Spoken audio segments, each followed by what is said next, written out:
Bonjour, c'est Nicolas de Immobilier Compagnie et aujourd'hui je suis avec l'expert immobilier. Alors Michel, bonjour. Bonjour. Merci de nous recevoir. Alors Michel, comme je viens de le dire, est expert immobilier et si vous le voulez bien, avant d'attaquer cette partie, on va un peu parler de vous. Est-ce que vous pouvez, pour les gens qui nous regardent, vous présenter s'il vous plaît? Alors, je suis expert immobilier, agréé par la Chambre des experts immobiliers de France, FNAIM. Je n'ai pas exercé ce métier toute ma carrière, bien évidemment. J'ai commencé par l'administration de biens il y a une quinzaine d'années.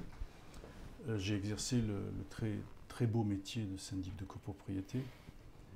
Je dis très beau parce que c'est un métier très enrichissant, bien que très éprouvant, usant au niveau physique et nerveux. Arrivé à un âge où on aspire à prendre un petit peu de recul, j'ai progressivement abandonné le métier d'administrateur de biens et de syndic de copropriété pour m'orienter vers celui d'expert immobilier.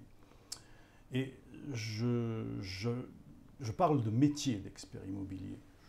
Je ne parle pas de fonction.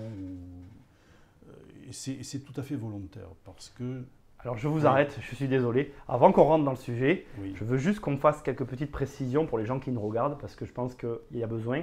Administrateur de biens, c'est quoi? Alors administrateur de biens, c'est le métier qui consiste à administrer les biens d'autrui, c'est-à-dire faire de la gestion locative et accessoirement, si on a la carte transaction, faire de la location.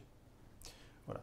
Donc l'administration de biens, pour ceux qui savent un petit peu ce que sont les cartes professionnelles, puisque l'administration de biens c'est une profession réglementée, pour faire de l'administration de biens, normalement il faut deux cartes professionnelles, la carte transaction et la carte gestion.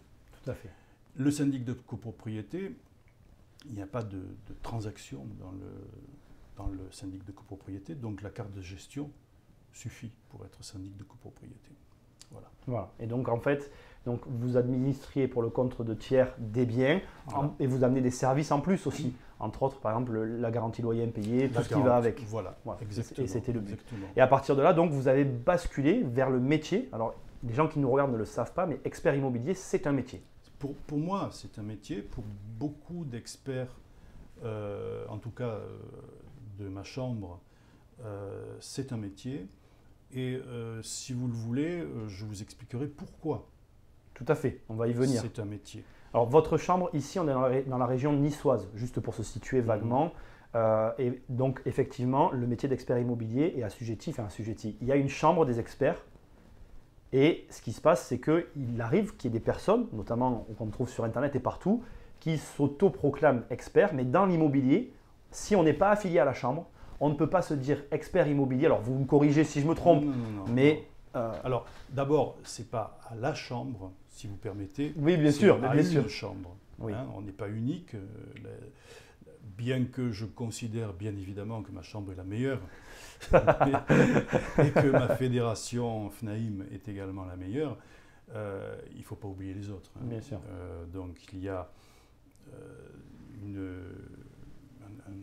un nombre de chambres d'experts immobiliers, d'experts en évaluation.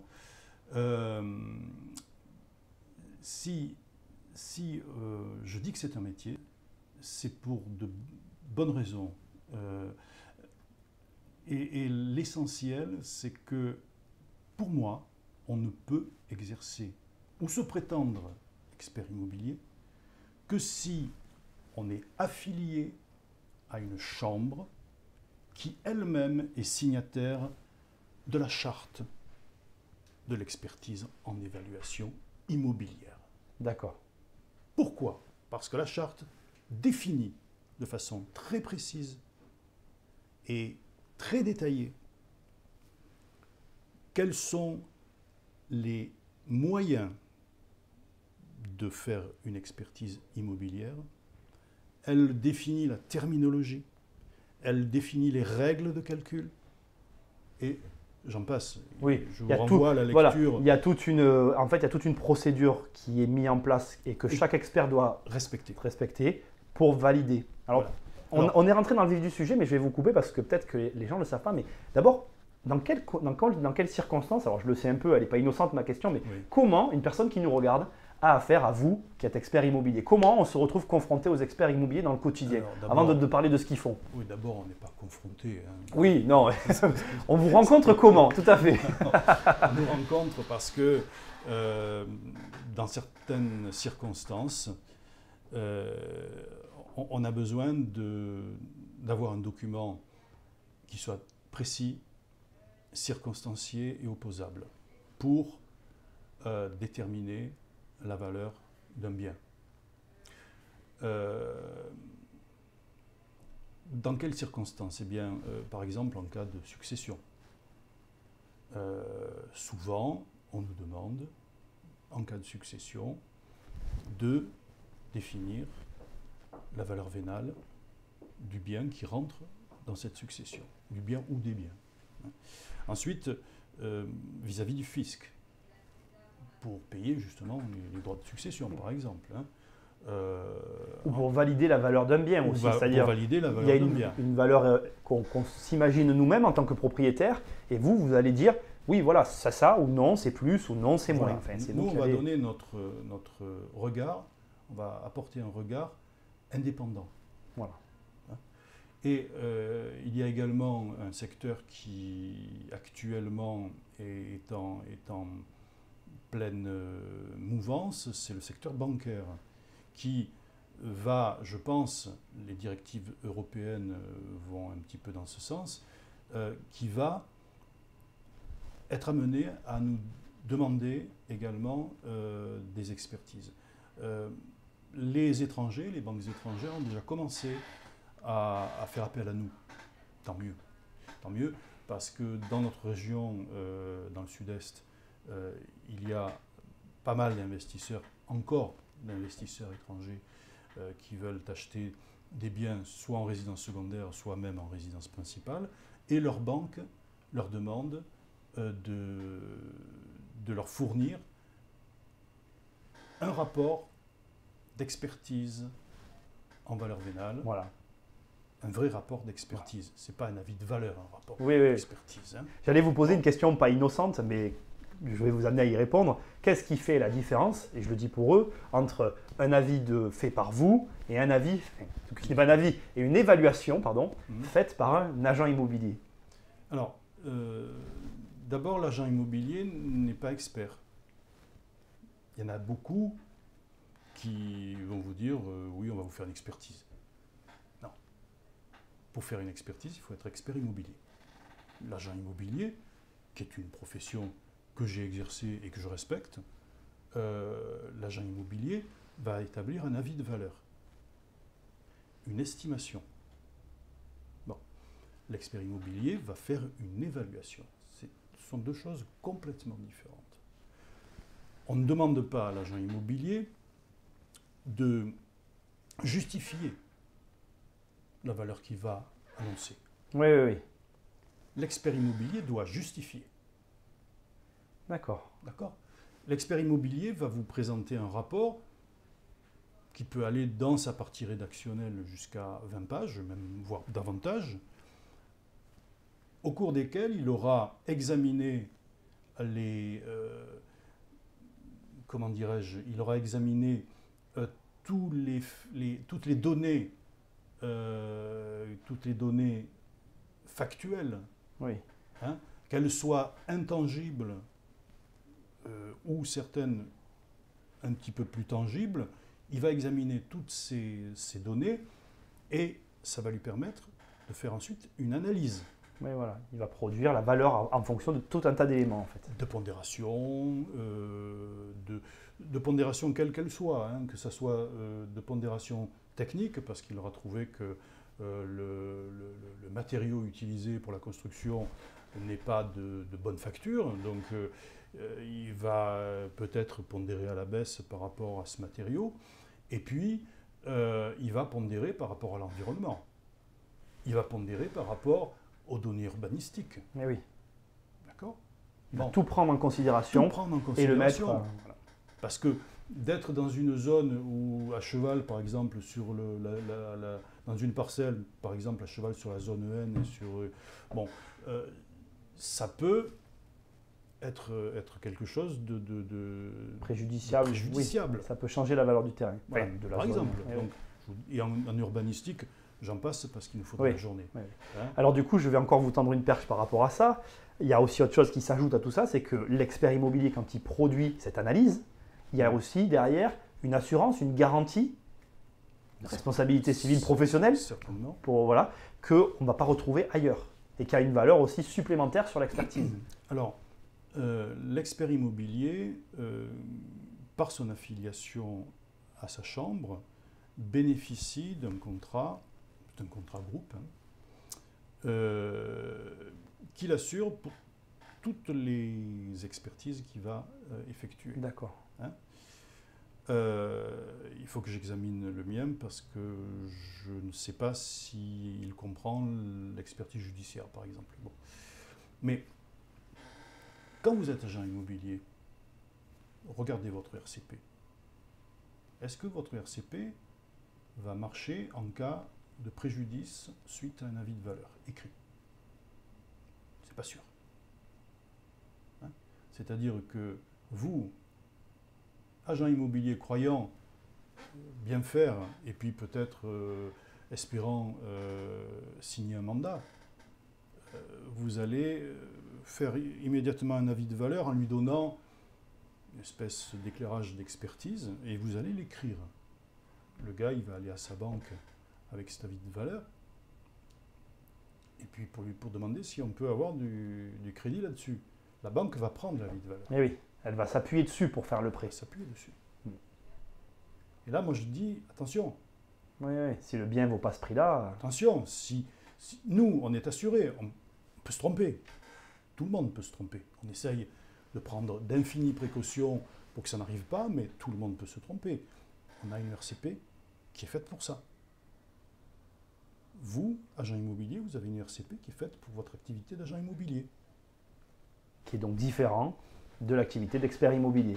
Je ne sais pas ce qu'elle contient, hein, Oui, a priori, oui. hein, mais attention. Il faut faire attention. Attention. Donc alors, toujours pareil, les personnes qui nous regardent voient un agent immobilier, il leur produit donc normalement une évaluation. Il ne doit pas y avoir... Un avis de valeur, mais j'appelle ça un avis de valeur. D'accord. Hein, c'est pas une évaluation, c'est une estimation. Ah, c'est une estimation là. Estimation. D'accord. Estimation, avis de valeur. Ou du moins avis de valeur, estimation, et ensuite on passe à l'expertise en évaluation. D'accord. Comment, donc là je m'adresse aussi aux internautes, on est sur Internet, on voit une personne qui se dit expert immobilier, comment on fait pour savoir si cette personne l'est ou pas? Qu'est-ce qu'on doit, Alors, sur quoi on est alerté? Qu'est-ce qui doit nous faire dire c'est un expert, ça n'en est pas un? Un expert, il affiche la chambre à laquelle il appartient. D'accord. Expert, membre de la Chambre des experts immobiliers FNAIM, par exemple, puisque je suis membre de la Chambre des experts immobiliers FNAIM, je l'ai dit tout à l'heure. Bon, j'en suis fier et je le mets bien en avant, parce que pour moi, c'est une garantie. Pour mon client, ça en sera une également. D'accord. Voilà. Vous avez un site internet. Oui. Donc juste en dessous de cette vidéo, je vais vous mettre un lien. Et en cliquant, vous allez accéder à votre site et vous pourrez voir en fait comment se présente en fait un site d'un expert immobilier. Voilà. Et donc là, vous vous présentez effectivement le logo de la FNAIM. Il est clairement affiché. On a le logo de la CEIF qui est en fait une chambre qui est dans le groupement fédératif de la FNAIM. La FNAIM, c'est Fédération Nationale de l'Immobilier, qui regroupe une chambre par département, une chambre FNAIM, et également la chambre des diagnostiqueurs FNAIM et la chambre des experts immobiliers de France, qui sont deux chambres, exactement comme des chambres départementales, mais par exemple pour la chambre des experts immobiliers de France, on n'a qu'une chambre en France. On est beaucoup moins d'experts que d'agents immobiliers ou que d'administrateurs de biens. C'est quand même une petite profession peu connue en fait. C'est vrai que c'est pas... On est quand même, je crois, aujourd'hui on doit être 700. En France? Non, à la Chambre des experts immobiliers de France. D'accord. Hein? D'accord. On doit être 700. C'est une chambre qui est très dynamique. D'accord. Alors d'ailleurs, c'est bien parce que je voulais en parler. Entre autres, parmi l'ensemble de choses que vous faites, vous avez aussi une formation continue. Absolument. Qui est l'AFNAIM, enfin, pour les agents en fait une. Là, si vous voulez, c'est le délégué départemental de la Chambre des experts immobiliers de France qui vous parle. Oui, alors attendez, je vous coupe Michel, parce que ce qu'on ne vous a pas dit, c'est qu'en fait, vous êtes expert immobilier, mais entre guillemets, vous êtes un expert immobilier engagé, c'est-à-dire que vous couvrez vraiment une large palette. Je me suis engagé dès le début, dès mon adhésion à la Chambre des experts immobiliers de France, je me suis engagé dans la vie de la Chambre. D'accord. Il faut savoir que la vie de la Chambre, ça ne vous rapporte rien, quoi. Oui. Si, un petit peu de considération. Oui. Mais j'estime que sans l'implication de chaque membre, et je dis ça pour toutes les professions qui ont des chambres, hein, je dis ça aussi pour les agents immobiliers, il faut s'impliquer dans la vie de la chambre pour que la chambre évolue. Donc, je dis en tant que délégué départemental, je suis pas encore, attention, je suis délégué départemental, je dois féliciter, d'une part, notre ancien président, Patrick Sixic, si je peux me permettre de le nommer. Pas de problème.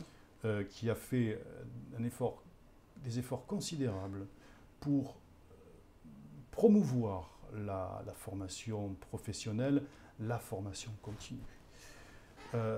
Patrick Sixic a mis en place, d'abord il a incité les experts à se former parce que ça nous apporte de la crédibilité. Bien sûr. Et puis ça a fait baisser la sinistralité. Si vous êtes bien formé. Oui, tout à fait. Il n'y a que du bon. Ouais. Donc, il a renforcé le tissu de délégués régionaux et départementaux.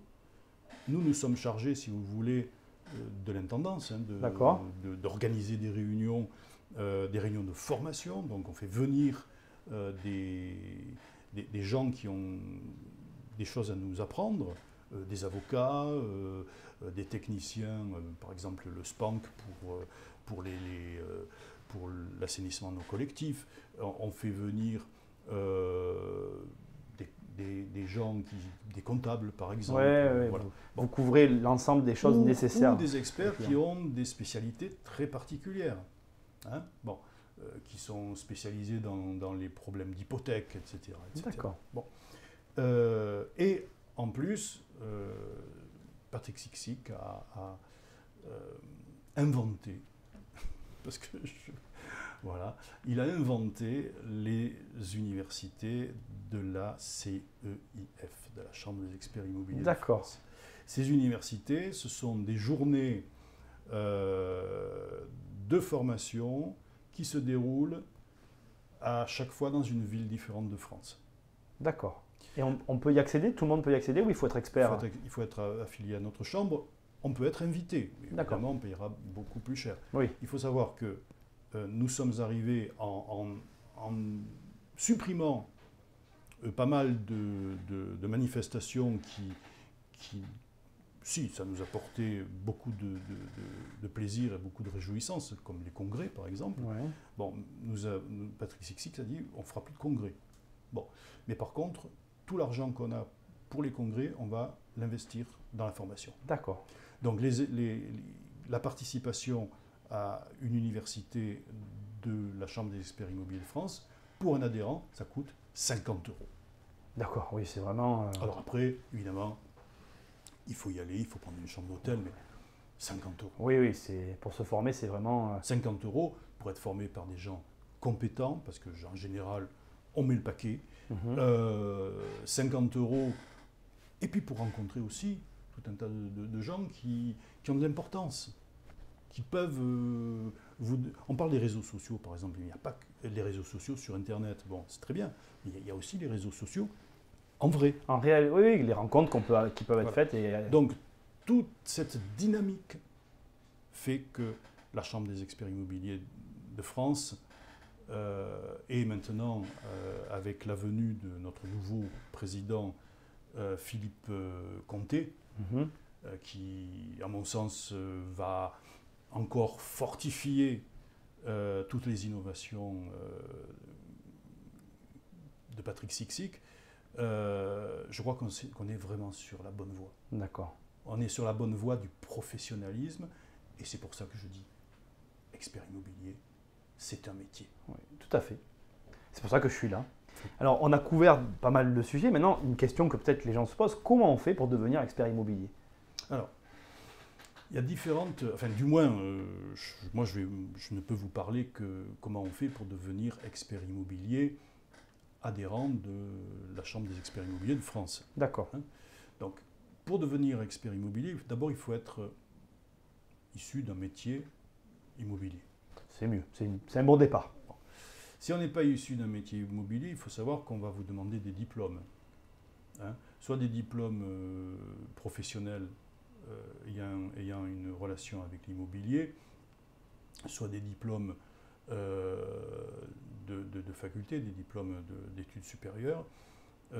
Mais si vous êtes issu de l'immobilier, que vous faites la preuve d'avoir travaillé pendant un certain nombre d'années dans l'immobilier, vous êtes exonéré de tous ces diplômes. C'est-à-dire que, évidemment, si vous ne savez ni lire ni écrire, ça risque d'être il y a quand même, voilà, il y a des minimums à avoir, mais on considère que... En général, quand on a fait nos métiers, il faut avoir de sérieuses bases en droit, il faut y avoir de bonnes bases techniques. Bon, et puis, ceux qui ont fait de la transaction, ils ont aussi une bonne perception du marché.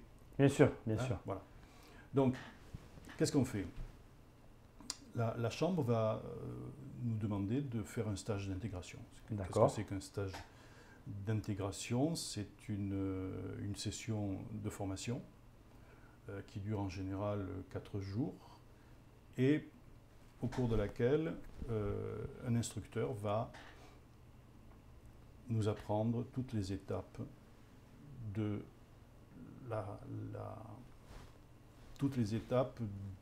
expertise en valeur vénale de biens résidentiels. D'accord.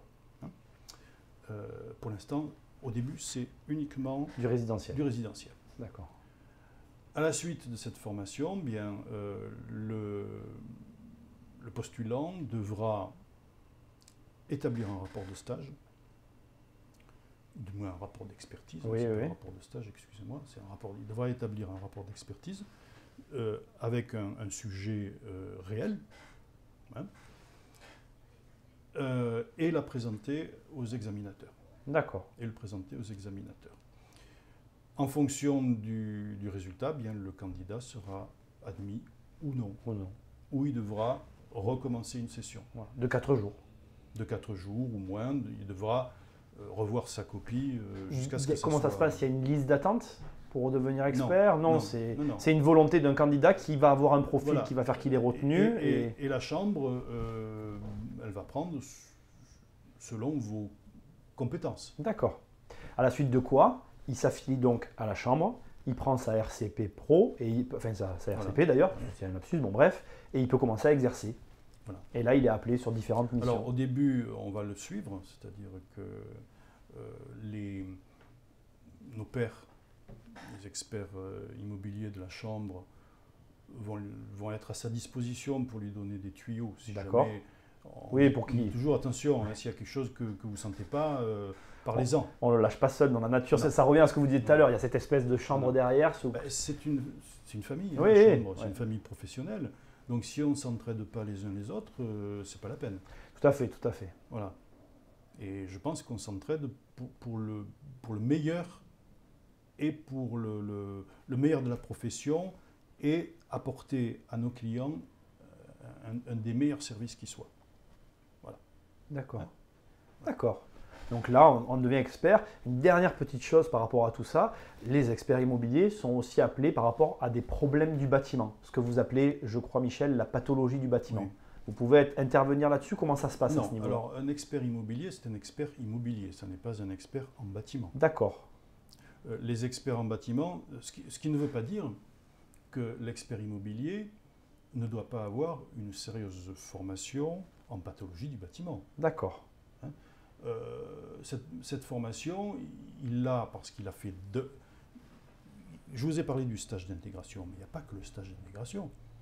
Il y a aussi toutes les formations professionnelles auxquelles nous sommes astreints, payantes ou à 50 €, hein, ou alors payantes par l'école supérieure de l'immobilier, l'ESI, qui est l'école de la FNAIM. D'accord. Et qui nous dispense un enseignement, disons, très, très, très sérieux. Oui, hein. dense et riche, sûrement, j'imagine, en oui. connaissances. On a des formateurs qui sont des gens de très haut niveau. D'accord. Que ce soit au niveau technique, au niveau juridique, bon, au niveau comptable quand il y a lieu. Hein.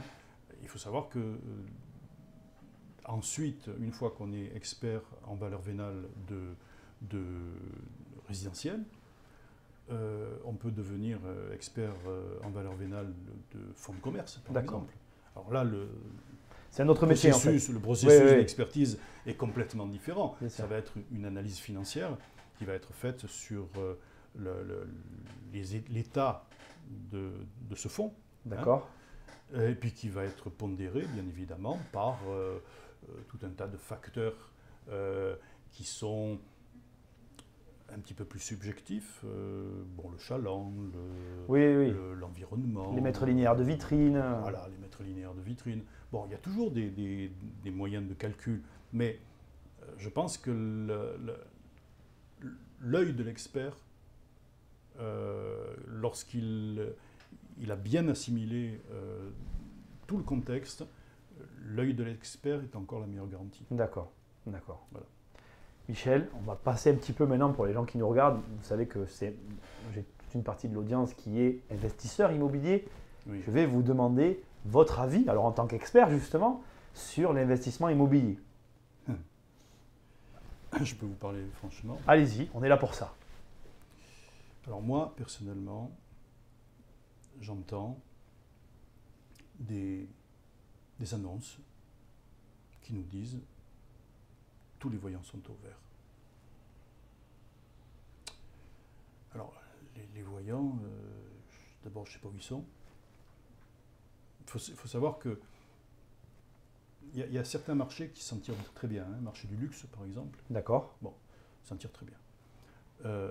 Parce qu'on n'est pas du tout dans le même monde, hein, dans le même univers. Mais le marché classique, dans les petites agglomérations, dans le milieu diffus, par exemple, et dans la primo-accession, les primo-accédants. Voilà, les primo-accédants, par exemple, ce marché se porte très mal. D'accord. Très mal. Donc prudence. Alors pourquoi se porte-t-il mal? Je vais vous donner mon analyse. Ce n'est peut-être pas la même que d'autres. Parce que nous sommes dans un marché d'incertitude, dans un contexte d'incertitude et d'attentisme. Hein? Le vendeur voit son patrimoine fondre petit à petit. Il se dit, on va arrêter l'hémorragie là. Donc les prix, je ne baisse plus. L'acquéreur se dit, est-ce que c'est bien le moment d'investir? Parce qu'on nous dit que les prix sont au plus bas, mais si ça continue comme ça, ils vont être encore plus bas l'année prochaine. Ainsi de suite. D'autre part, l'investissement, c'est quand même un acte j'allais dire, évolutif. Quand on investit, c'est pour faire évoluer, pour avoir une finalité. Oui, oui, oui. Bon, on parlait de bout du tunnel à une certaine époque. Moi, je suis désolé, mais on y est toujours dans le tunnel. Hein. Oui, de plus en plus. Oui. Et à mon avis, il y a des gens qui construisent le tunnel au fur et à mesure qu'on avance. D'accord. Bon. Donc, incertitude. L'investisseur, le petit investisseur, hein, je ne parle pas des gros investisseurs. On parle de gens normaux, bien sûr. Je ne parle pas des financiers. Oui, moi, oui, hein. Je navigue pas dans ces eaux parce que Bon, Oui. il y a des morsures On va éviter. Bon, mais le petit investisseur, il est dans ce contexte. Dans ce contexte de morosité absolue, D'accord. d'incertitude. Qu'allons-nous devenir? Que va devenir notre société? On est dans une crise, elle n'est pas que financière, la crise. Hein. Oui, c'est vrai qu'on ne peut pas nier qu'il y a une crise profonde et un changement qui est en train de s'opérer. Oui, tout à fait, tout à fait. Après la guerre excusez-moi de revenir aux années de ma naissance. Mais, on dit que l'histoire se répète, donc vous avez raison. Quand moi je suis né, c'était les 30 glorieuses, hein, le baby-boom. Les gens, ils avaient une perspective immense. Maintenant, la perspective, il n'y en a plus. Elle est complètement bouchée, la perspective. D'accord. Alors, comment voulez-vous que tous les voyants soient ouverts dans une telle conjoncture? D'accord. Je suis désolé. Non, mais un avis est toujours un bon avis à prendre. Pour quand même, par rapport à votre expérience, votre ressenti, vous qui faites donc des expertises, quel est le type de logement, toujours pareil, que vous conseillerez quand même à un investisseur? Est-ce qu'il doit s'orienter plus sur du studio, du P2, du P3? Je parle par rapport à la valeur vénale et celle du coup qui va rester le plus stable, qui a le moins de rebond. Alors ça dépend ce que vous faites avec votre investissement. Mais en règle générale, je fais du syndic, mais j'ai aussi fait de l'administration de biens. Donc l'administration de biens, c'est conseiller des investisseurs locatifs aussi. En règle générale, j'optais pour... le studio, c'est très bien. Ça ne coûte pas trop cher. Mais vous avez un turnover... énorme. Passez-moi l'expression anglaise. Mais il y a un turnover qui est énorme. Donc, ça va générer des frais de location, de relocation, etc., etc. Bon, parce que à chaque fois, il faut faire des recherches de locataires, à chaque fois, il faut faire des états des lieux, etc. Et puis, à chaque fois, on a un risque de carence locative. Oui, tout à fait, tout à fait. Donc, c'est pas mal, mais il y a cet inconvénient. Le T2, c'est plus pérenne, mais un T2 ou un T1 ou un T2, quand la famille s'agrandit, on change. Ça s'en va parce que c'est trop petit. Moi, souvent, je disais, le T3, c'est bien. C'est bien, un T3. Parce qu'un T3, les gens, ils s'y installent et puis ils peuvent y rester 10 ans, par exemple. Oui, tout à fait.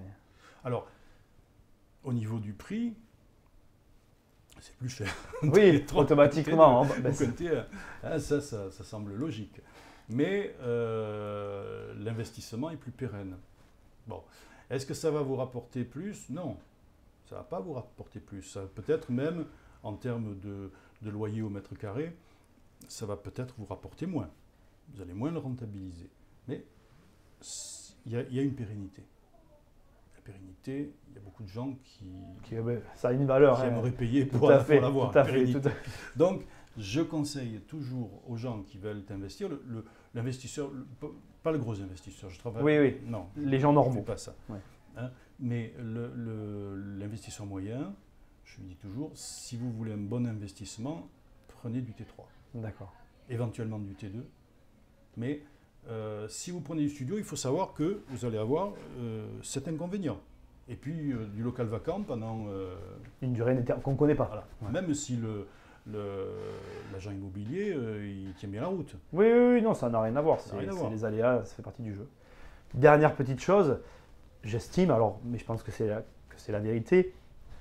Bref, je pense qu'en effet, savoir évaluer un bien, c'est une des compétences les plus importantes en immobilier, surtout quand on est investisseur. Est-ce que vous auriez un petit truc d'expert quand on arrive, on voit et qu'on peut garder en tête? Ce que vous pourriez nous dire, de dire voilà, il faut que je regarde ça pour être sûr de mon coup. Alors, je ne sais pas si c'est la réponse que vous attendez, mais moi, j'ai été syndic pendant très longtemps. Oui. Enfin, du moins assez longtemps, pour avoir encore des cicatrices. Donc, j'ai été syndic pendant un certain temps et donc je m'occupais des immeubles entiers. Je ne m'occupais pas des parties privatives, mais je m'occupais des immeubles, des bâtiments. Et le conseil déjà que je pourrais donner à quelqu'un comme primo-accédant, par exemple, pas forcément un investisseur locatif, quelqu'un qui va acheter pour y habiter. C'est de lui dire, attention, ne regardez pas que l'appartement. Si vous êtes dans une copropriété, par exemple, regardez l'immeuble. Déjà ça, et souvent, moi, j'ai vu des gens qui venaient après en hurlant, en disant oui, mais comment ça se fait que ça... Je dis, mais quand vous avez acheté en connaissance de cause. Ah oui, mais ça, je ne l'ai pas vu, on ne me l'a pas montré. Ben oui, mais à ce moment-là, il faut vous retourner contre votre vendeur, puisqu'il ne vous l'a pas montré. Ah oui. Mais quand vous avez acheté dans une copropriété, bien sûr, vous avez acheté un appartement, mais vous avez acheté un morceau d'immeuble, en indivision avec les autres copropriétaires. Et l'immeuble, il faut le regarder. Il ne faut pas regarder que l'appartement. Prendre le temps de regarder tout ce qu'il y a autour.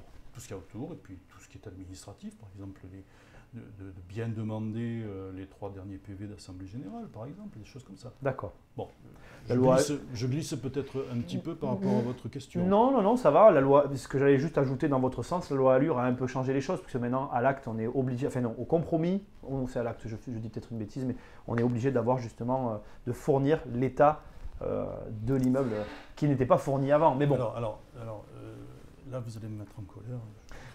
Parce que là, vous êtes en train de parler de l'état daté. C'est ça, voilà, je cherchais l'état daté. Et vous me parlez d'une chose qui n'existe pas. C'est ce qu'on appelle le pré-état daté. D'accord. Pré-état daté, ça n'existe pas. D'accord. Prouvez-moi légalement que les notaires peuvent nous demander un pré-état daté. Mais alors, c'est quoi cette histoire avec la loi Allure? C'est que ça les arrange. Enfin, disons, avec tout le respect que je dois aux notaires,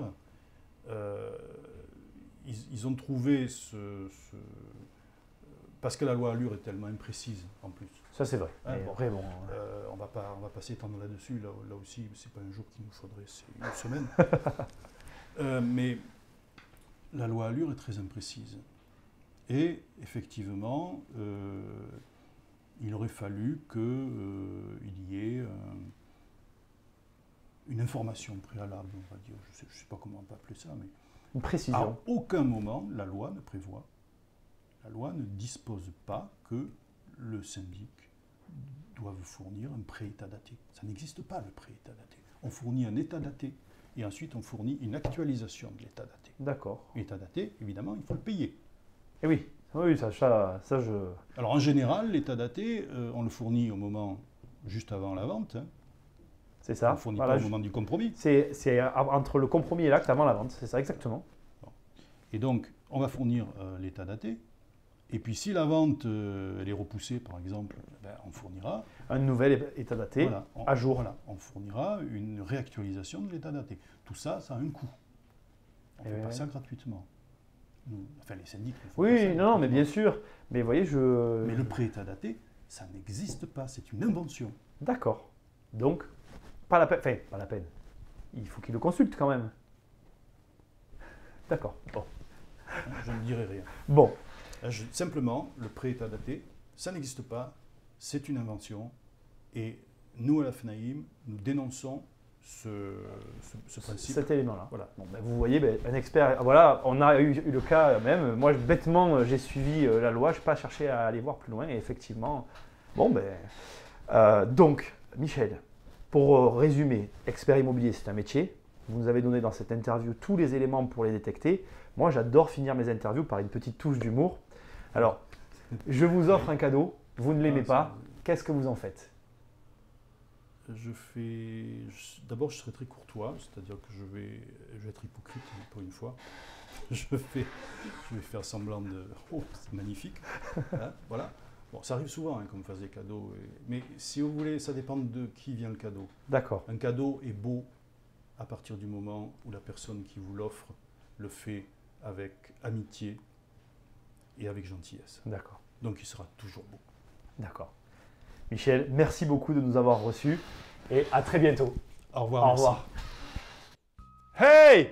Pensez à aimer, partager et commenter cette vidéo. Et c'est pas fini. En cliquant juste ici ou là, vous allez accéder à une série de 9 vidéos gratuites sur l'indépendance financière. On se retrouve de l'autre côté.